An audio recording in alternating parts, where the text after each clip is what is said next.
This is another counterintuitive one. Do you want to Well, I wanted to start with our experience? because of that, there's often an imbalance in the relationship, and there's also all judgments that we make or feelings of inferiority or superiority that come into play, so that we're reluctant to communicate in this whole area. This was true for Kathy and I.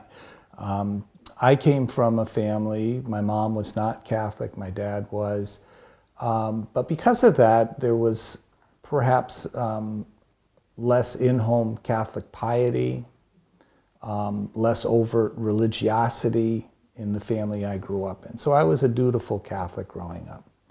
But when I met Kathy, she was a daily communicant, and her life was really centered on God in a way that mine was not. So I felt pretty inferior. That when it came to sharing faith with Kath, I didn't think I had anything to share, so I kept quiet. Well, actually, I felt inferior too, because my faith is really simple.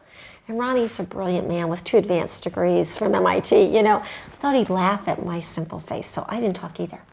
So this happens a lot in couples. Yeah. It's an area that's difficult. We're taught not to talk about religion, politics, right? And we hide it, but it's so central and forms our worldview, even if you don't think you're religious, okay? Whatever your notion of God or the transcendent is will drive your behavior. What I wanted to share was, though, we had an experience where we were at a conference for marriage educate. Well, it was a secular conference, and it was therapists, researchers, and marriage educators. About 1,500 people at the banquet dinner at the end when they announced the latest, findings from a multivariate study from out of Creighton on top 3 indicators for success in marriage, okay? And everyone in that room thought they were going to say communication, communication, communication. And the top 3 indicators were few religious differences, shared religious practices, and approval of the family, which is often linked to religious identity. And there was a collective gasp in the room, right?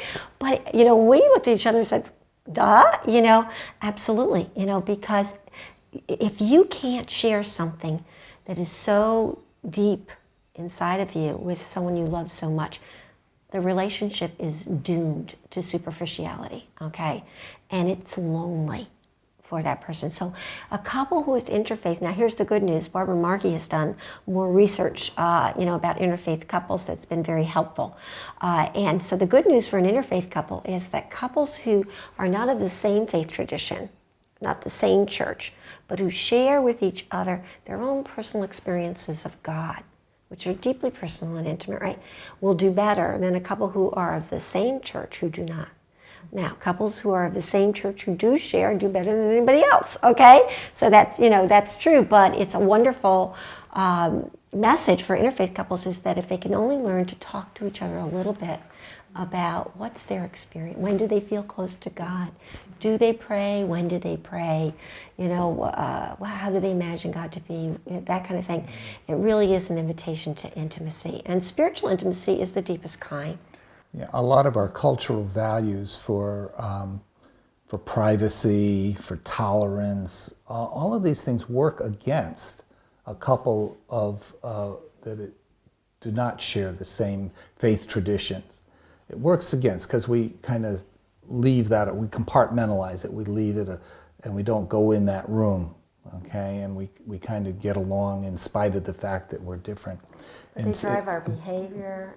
And what we miss out on is the incredible power and bonding and closeness that we can experience if we're just willing to share with each other our, how God is present and moving in our life, whether or not we experience Him the same way. In fact, whether we're from the same faith tradition or not, we're going to experience God in different ways because we're different people. And we still need to share our experience of God with each other. And if we're willing to do that, it opens us up to an incredibly powerful bonding experience. And very often, the couple will grow, together in the faith.